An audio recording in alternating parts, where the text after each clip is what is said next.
So, guys, just listen to this before we get any further. I don't think you'd have to be a genius to know that the last thing the Horn of Africa needs is more foreign military bases, more weapons, and more European meddling. What we call our strategic relationship isn't about human flourishing, it's about the EU's ambitions as a superpower. There's now a new great game in the Horn of Africa.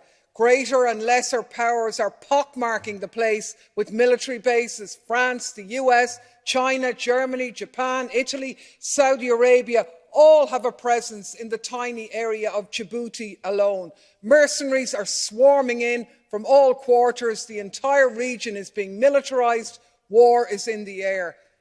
And what about the people facing climate and food insecurity? None of this benefits them. We talk about instability, but we only make it worse. We flood the place with weapons, hand over the profits to European arms companies and charge the bill to our citizens. And then with the carnage, we go back in and we do it all again. It's a racket. Strategic relationship, it's one thing after another, isn't it? Really, it's the same as it ever was. And all I can say is, God save Africa from Europeans offering help.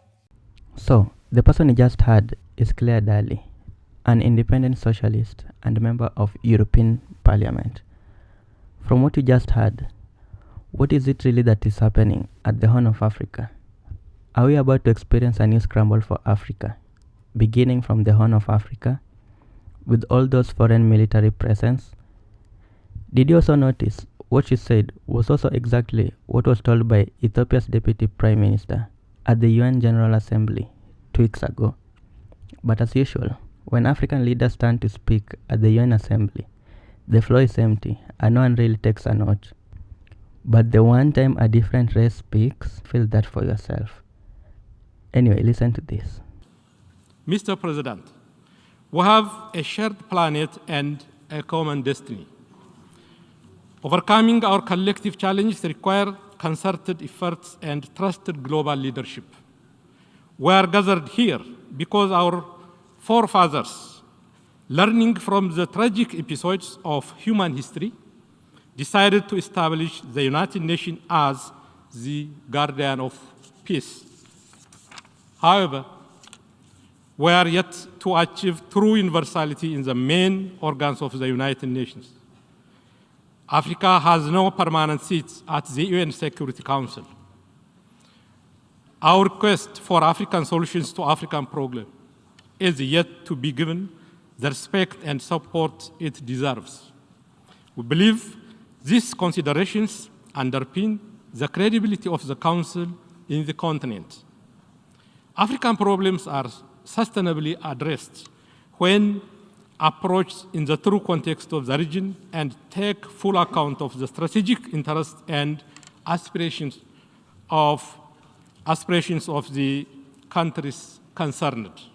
It is only when we do this and uphold regional solutions we could start reducing the proliferation and overextended study of African issues in the UN Security Council.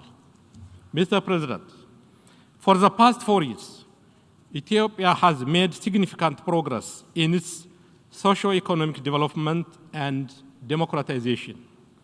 These years have also been compounded by challenges that tested our survival as a nation.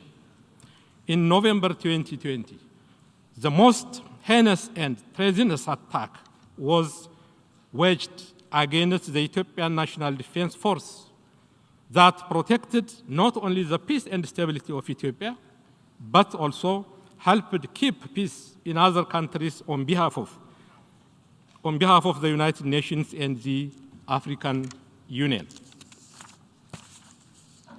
The criminal group that remains hell-bent in destroying societal foundation of our country colluded with external actors opposed to our development aspirations. The insecurity this group created has been very tragic and costly. Yet, the government of Ethiopia has earnestly tried to avoid this conflict. Regrettably, our efforts to prevent the conflict from igniting were not successful. Thanks to the resolve and determination of Ethiopians, the designs of our adversaries against Ethiopia's progress have been frustrated.